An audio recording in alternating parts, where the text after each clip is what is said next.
Hello guys, how's it going? My name is Dalaran, and in today's video we'll be doing yet another patch 8.3 PTR update. We are going to be looking at more class nerfs and what they might mean for the future, particularly for the strongest class for the Mythic Pluses, as well as a small Vulpera update. I'm waiting on PTR to see the full deal, but we'll take a look at a couple updates happening in the future patch.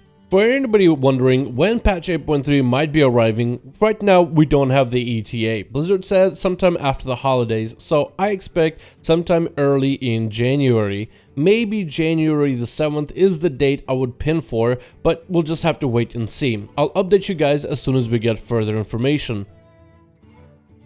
When taking a look at the class changes for patch 8.3, we're taking a look at some of the changes happening to Restoration Druids. Resto Druids have been one of the strongest healers for Mythic Pluses, and it looks like Blizzard wants to try to curb that even a little bit. First of all, Mastery for Restoration Druid bonus is reduced by 9%, so they are reducing the effectiveness of your Mastery, which allows any healing over time effects when stacked on one player to increase the effectiveness of more HOTS. So the more HOTS you put up, the stronger those HOTS get. Also, Blizzard is thinking of nerfing High Noon Azeroth trait for Restoration Druids by 34%. This is all to culminate particularly because of how strong Restoration Druids are in Mythic Plus environment.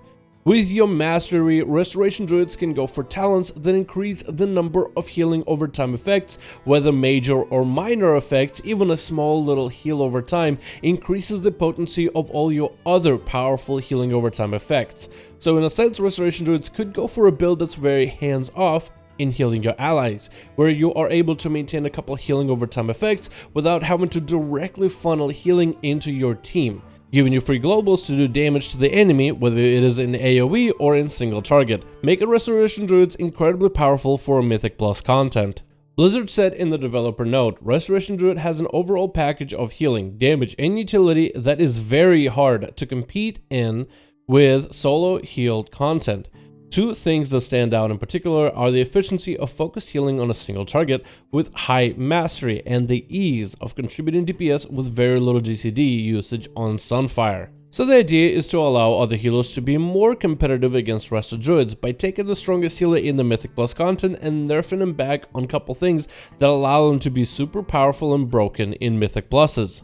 Although my gut feeling is this nerf is going to be a drop in the bucket compared to all the different gear and the raw item level with all those free stats that we'll be able to get from 475 item level pieces of loot. Any Restoration Druid that does high-end Mythic Pluses or even raids in order to do more Mythic Pluses is going to be able to get them fairly high item level pieces. That means even more mastery on your gear. That means even more stats, even more intellect, which increases overall raw healing. And even with the trait of High Noon get a nerf, Sunfire doing more damage due to raw intellect increases will still most likely be very powerful for Resto. I still feel like that Resto Druids are going to be the top end tier and still the best healer by a mile compared to others in high-end Mythic Plus content. I don't think this change is going to level out any playing field, but I think this is simply just a change to hopefully keep them held back just by a little bit with all this new gear and trinkets and other items we'll be able to use in the next season with the next raid of 8.3. Another change that is done is to Condensed Lifeforce. The debuff that the Azeroth spikes apply to an enemy has been reduced to 3% damage increase instead of 5%. Blizzard did not add a developer's note with this one, so we can only guess what this might be. I think Blizzard is trying to reduce the severity and the impact of this essence, mostly because Condensed Lifeforce comes from the Eternal Palace. But in patch 8.3, most players will want to dive into the current new raid, which is Visions of N'Zoth. Condensed Lifeforce is going to be the essence a lot of us will be using at least the very beginning for single target fights, but I think Blizzard is using this nerf in a way to rotate this essence out, not making it the strongest choice for single target, so players that are coming into patch 8.3 don't have that feeling that they have to go get Condensed Lifeforce, but rather they can use one of the newer essences to supplement their single target damage output.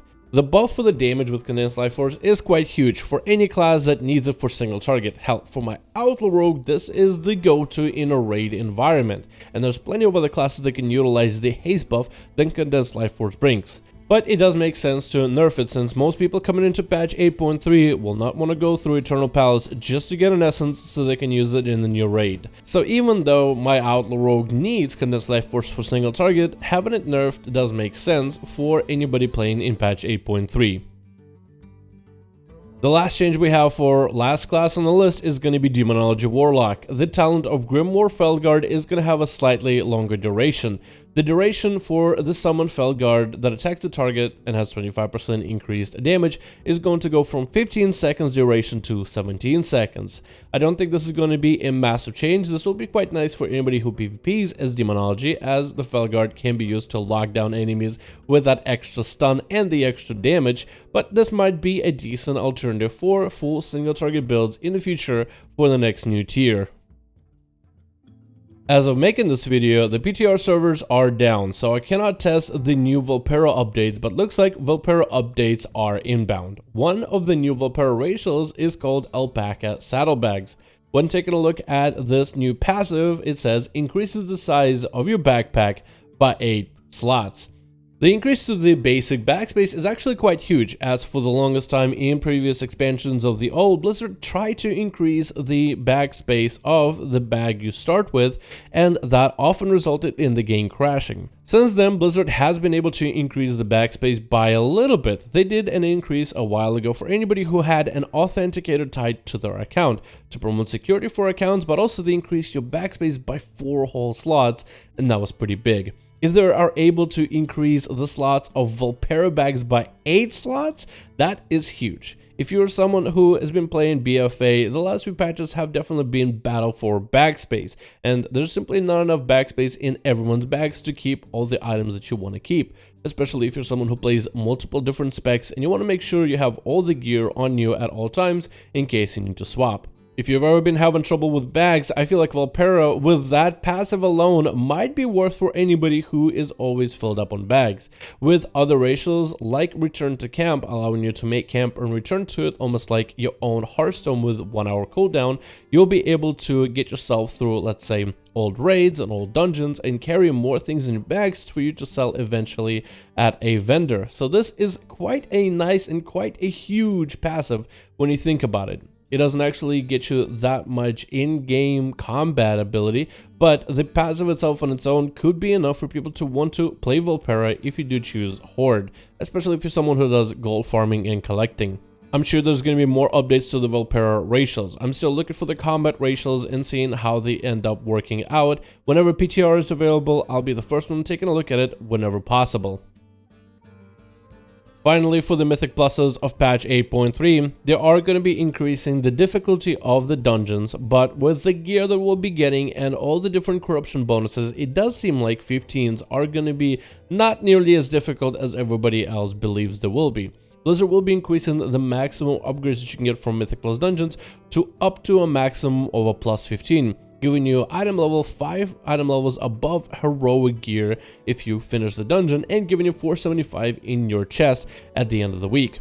But with the new season, does seem like there's going to be increases to the scaling of these dungeons. Most likely there are also going to be increasing the scaling to the normal, heroic, as well as mythic 0 versions of these dungeons, and increasing the item level of the gear that drops from that piece of the content. I've been looking online, and some people are suggesting that the increases to the difficulty are going to make it impossible to get at least a 15 done for the week.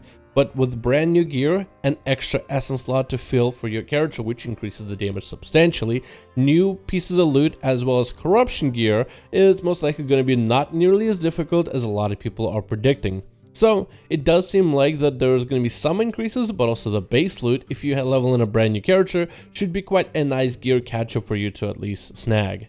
Thank you guys so much for watching this video. I do hope you guys enjoyed. Let me know your thoughts in the comments below, guys. What do you think about all the changes that are happening for the game when it comes to World of Warcraft for the future patch? Thank you guys so much for watching. Hopefully you guys enjoyed, and I'll see all of you in another video.